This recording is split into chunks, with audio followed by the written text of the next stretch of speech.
अब हम आते हैं, थोड़ी सी डिस्कशन करते हैं रिटेल के ऊपर। तो मुझे ये बताइए कि what is retail, what is the concept that you understand from the word retail. Retail क्या है?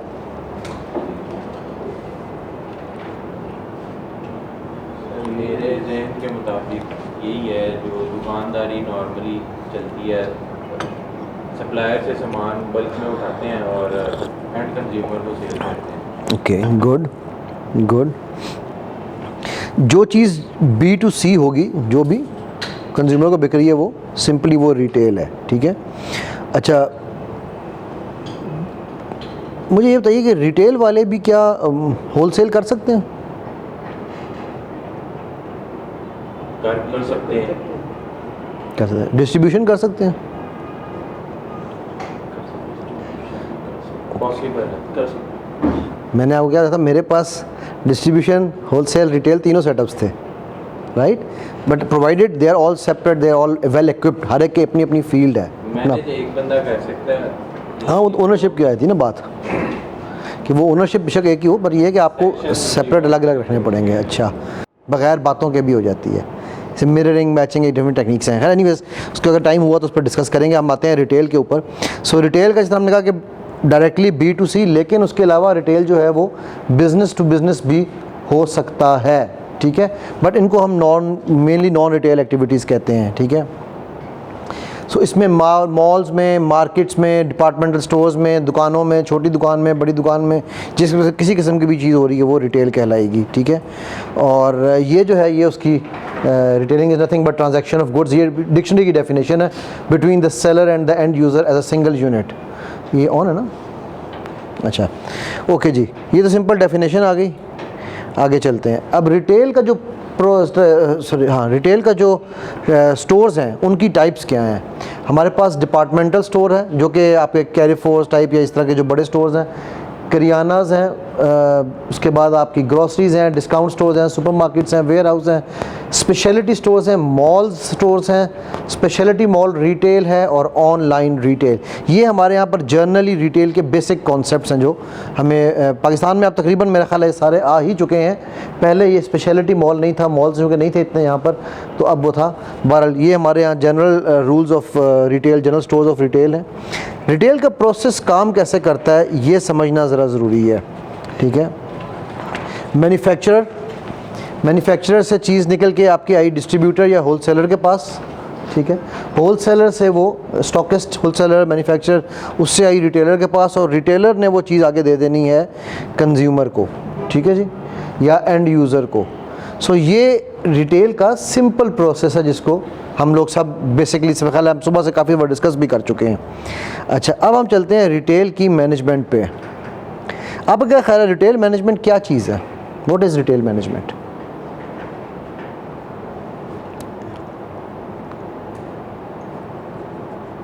What is retail management? क्या होना चाहिए?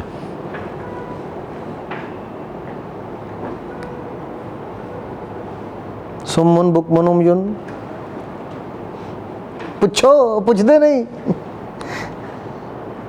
एक प्रोसेस है कस्टमर तक प्रोडक्ट पहुँचाने का। क्या ये रिटेल जो है, क्या ये सेलिंग का प्रोसेस है? क्या ये चीज़ें बेचने का नाम है retail? This is yes, this is no, this I don't know. अब बताएं। प्रोसेस सेल के लिए रिटेल का मकसद A process whereby we can make retail, and this is the underlying thing, experience for customers. It's an experience. It's not about the product. हम समझते हैं हम पेन बेच रहे हैं, ऑर्गेनिक बेच रहे हैं, एजुकेशन बेच रहे हैं। No, it's the experience that you are selling. याद है मैंने जो हमने मार्केटिंग की बात की थी, उसमें सबसे हाईएस्ट क्या था? कौन सी चीज़ थी जो सबसे ज़्यादा इंपॉर्टेंट है? कुलाची, word of mouth, right. Word of mouth कब आएगा? After the experience, and if it is memorable, easy to find and value for money. ये 4 ही चीज़ें हैं, 5वीं कोई नहीं। प्रोडक्ट सबसे आखिर में आती है। The last thing that it comes in place is the product. ठीक है, कि मैं प्रोडक्ट क्या बेच रहा हूँ, उसके अंदर आप मुझे जो मर्ज़ी प्रोडक्ट दे दें मैं बेच दूँगा, बट जब मैं कस्टमर को ये 4 चीज़ें दे रहा हूँ, ठीक है, एक्सपीरियंस, मेमोरेबल एक्सपीरियंस और ease of find, value for money. ठीक है, सो जब मैं उसको ये चीज़ें दे रहा हूँ तो ऑटोमेटिकली मुझसे ख़रीदेगा ही ख़रीदेगा। ठीक है, सो इस प्रोसेस को हम कहते हैं retail management, and it helps retailer if a complete record is maintained. अभी एक रिटेलर के लिए ये चीज़ें बड़ी इंपॉर्टेंट हैं। हमें मेमोरी में पता होता है यार वो तार जड़ी है ना वो पिछले गोदाम च पई दी है, बट अगर हम खुदा ना खास्ता एक्सीडेंट हो गया, मेमोरी लॉस हो गई, फिर क्या करेंगे? हम सिस्टम नहीं बनाते हैं। वो जिसकी यहाँ बात कर रहे थे ना अदनान साहब, मेरे 70 आउटलेट थे मिडल ईस्ट में। आपका क्या ख्याल है मैं हर रोज़ अपने हर मॉल में जा सकता था? फिज़िकली ह्यूमनली पॉसिबल ही नहीं है। ठीक है, मेरा पता है काम होता था उधर 2 मॉल के में ना, मेरी कॉफ़ी शॉप कौन सी थी, स्टारबक्स पे, लोगों को पता था मेरा ऑफिस ये है। मैंने वहाँ बैठ के सारा दिन कॉफ़ी पीनी है और दोस्तों को बुलाना है, गप्पे मारनी है, काम सारे चल रहे हैं। अच्छा, मज़े की चीज़ ये है कि मेरे कंप्यूटर पे माउस भी हिलता था तो मुझे पता चल जाता था कि यार अभी मेरे फलाने उस क्योस नंबर 59 के ऊपर इन्होंने कोई एंट्री डाली है। सिस्टम। ठीक है, यहाँ सेठ की कंपनी में सिस्टम नहीं होता, यहाँ सेठ की लॉलीपॉप होती है। ऐसा ही है ना, मैं तेन कहता है बस मैंने पता है तेरे अब्बा जी भी इंजी करते सन तो मेरे अब्बा जी ने भी इंजी किया है। क्या है हाँ वो पे हूँ जा लभ के लिया, भावें सारी जिंदगी लंघ जाए पर लभ के तू लिया किमें कह रहा नहीं पाया। ठीक, सो हमारे यहाँ पर सिस्टम्स पे कोई काम नहीं करता। अगेन वो एक और बड़ी प्यारी बात अदनान ने की जो मैंने भी पहले शुरू में आपको कही थी, याद है मेरे लास्ट सबसे इंपॉर्टेंट एस्पेक्ट क्या था बिज़नेस के लिए? किसी को याद है? जो टाइप बिज़नेस के हमने जब डिस्ट्रीब्यूशन बिज़नेस की बात कर रहे थे तो एक आखिरी पॉइंट था, सीक। What seek? एडवाइस। हम मेंटरशिप को बिल्कुल वैल्यू नहीं देते। मैंने एक ब्रांड था सियाना के नाम से, वो बंदा खैर बेचारा बाद में उसके साथ बड़ा हैंड हो गया और वो बैंकरप्ट हो गया, जेल चला गया, ख़त्म हो गया उसका ब्रांड। लेकिन जब शुरू किया था ना तो मियाँ बीवी थे, बीवी चाइनीज़ थी और मियाँ जो था वो सिंगापुरियन था, और वो लंडे से, जिस तरह हमारे यहाँ समझ लंडा है ना, उस तरह पर एक इंटरनेशनल सिटी में एक ड्रैगन मार्ट है जो चाइनीज़ मार्केट है। वो चाइनीज़ मार्केट से बैग उठाते थे, मॉल में उन्होंने दुकान ली हुई थी, अच्छी क्वालिटी के बैग उठाते थे और वहाँ मॉल में एक दुकान पे रख के वो बैग भेजा करते थे। ठीक, मेरे पास आया, मुझे कहने लगा, उसका बंदा जो था वो IBM में बड़े सीनियर लेवल पे रहा हुआ था। जब शादी के पहले तो ये लोग ऐसे ही रह रहे थे, पहले तो वो गर्लफ्रेंड थी तो इसलिए उसको फ़र्क नहीं पड़ता था। जब शादी करके आया तो उसने कहा चलो अब मैं बीवी के साथ काम में हेल्प कराऊँ, जॉब छोड़ दी उसने। ठीक है, तो मुझे कहता है यार अली ये इसको अपने ब्रांड बनाना है, कैसे बनाएंगे? मैंने कहा जो बैठते हैं बनाते हैं। हमने उसका सबसे पहले हमने ब्रांड का नाम रखा सियाना। हमने 1 साल सिर्फ ब्रांड की आइडेंटिटी पे काम किया। वो उसी तरह उनकी दुकान चल रही थी, वो चला रहे थे अपनी। ठीक है, फिर हमने आहिस्ता आहिस्ता एक बैगों की कोई 100 बैग बनवाए, स्पेशली महंगे बनवाए जाके चाइना से, लेकिन वो बैग बनवाए क्योंकि थोड़े बैग बने तो रेट चाइना में ज़्यादा हो जाता है ना। आप जो चाइना से डील कर रहे हैं उनको पता है इस बात का। करते करते करते अल्हम्दुलिल्लाह वो ब्रांड इतना बड़ा बन गया कि वो ऑलमोस्ट हर मॉल में फ्रेंचाइजिंग। अच्छा, फिर मैं उसको कहूँ फ्रेंचाइज़ कर, बिकॉज मेरी एक्सपर्टीज़ ये नहीं है, या मेरी कामयाबी ये नहीं है कि सेठ साहब के हर शहर में एक स्टोर है, ठीक है, और सेठ साहब जो है ना वो बैठे हुए हैं। मेरी कामयाबी ये है कि मैं मल्टीप्लाई कैसे कर सकता हूँ अपने बिज़नेस को। मैं KFC मैं क्यों नहीं बन सकता? मैकडोनल्ड मैं क्यों नहीं बन सकता? ठीक है, सो एक कियोस्क से मैंने शुरू किया था शारजा में अपना बिज़नेस, एक कियोस्क से, और अल्हम्दुलिल्लाह 70 बने। ठीक है, सो वो क्या है, और वो उसमें 70 के 70 के मैं ओनर नहीं था, मेरे फ्रेंचाइजी थे। ठीक है, अब वो फ्रेंचाइज लेने के लिए मुझे पैसे देते थे, फिर उल्टा मुझसे कंसल्टिंग भी लेते थे। सो हम वैल्यू नहीं करते किसी भी मेंटर को, कंसल्टेंट को। मैं अगर आपसे अभी कहूँ, दूसरी जो भी इन्होंने बात की, आपका मैं नाम सॉरी भूल गया, मिस शुमाइला ने जब भी बात की कि जी हम अपने आप को हम एजुकेशन मैं आप लोगों से सिंपल सा सवाल पूछता हूँ। एक कोर्स आ रहा है जी, दो सवाल पूछूंगा। यहाँ पर कोई भी अच्छी खाने की कौन सा सबसे महंगा वाला यहाँ पर कौन सा होगा? पूछना वाला मेरे को। अच्छा, चारबाग है और मॉल पूछना वाला में है शेल्टन देख लें, रचना देख चल मतलब उनमें अगर 2 लोग या 3 लोग खाना खाने जाएं तो कितना खर्चा आएगा? तो चलो जी टाओ पैन खाओ पैन चले 3 बंदे खाना खाने के 20,000 लग गया। 20,000 लग गया। वो आप खुशी से खिलाएंगे, राइट? दोस्त यार खुशी से जाएंगे। मैं ऐसे को यार 20,000 में आप कोर्स कर लें या एक सेशन ले लें, कितने लगी जान के? सर ये तो छोड़ दें, आज का फ्री है, आज देख लें कितने लोग आए हैं। एग्जैक्टली नहीं, फ्री की तो मैं पर्सनली फ्री के हक़ में ही नहीं हूँ। मैं ना अल्लाह सुब्हान ताला मुझसे बहुत सारे काम लेते हैं और उनका एहसान ये है कि वो मुझसे काम ले लेते हैं क्योंकि वो मुझसे प्यार करते हैं, ठीक है? तो उन्होंने मुझसे सितंबर 2000 से लेकर दिसंबर 2018 तक मुझसे जो काम लिया, मैं पाकिस्तानी मस्जिद दुबई में वहाँ बैठ के मैं लोगों की जॉब्स में हेल्प किया करता था। तो मैंने एक छोटी सी किताबचा लिखा, बुक जॉब सीकर्स हैंडबुक। वो मुझे उस ज़माने में 3 दिरहम की प्रिंट हुई मेरी वो किताब, ठीक है? छोटा सा किताबचा था ऐसी 70-80 सफ़े का, ठीक है? तो वो मैंने कहा जी, पहला मेरे जो मेंटर थे वहाँ पर उन्होंने मुझे कहा कि अली इसकी कीमत 3 रुपये रख लो ना, या 4 नहीं रखनी 3 रख लो। और मैं कहा नहीं नहीं नहीं नहीं हाफिज़ साहब क्या बात कर रहे हैं आप, मैं इसको फ्री दूंगा, अल्लाह वास्ते है, अल्लाह का। मैं कहा ठीक है जी। कहते हैं ठीक। महीने के अंदर 1000 कॉपी ख़त्म हो गई। अच्छा वो ख़त्म इसलिए नहीं हुई कि 1000 लोगों ने ली, वो ख़त्म इसलिए हुई कि संजील ने ली कॉपी, इधर से बाहर निकल के वज़ू करने गया, पता नहीं कहाँ रखी कॉपी, कहाँ गई अंदर आ, सर एक कॉपी मैंने रखी थी वज़ू करने, पता नहीं कहाँ गिर गई, ज़रा पकड़ा दें, फ्री की मिल रही थी।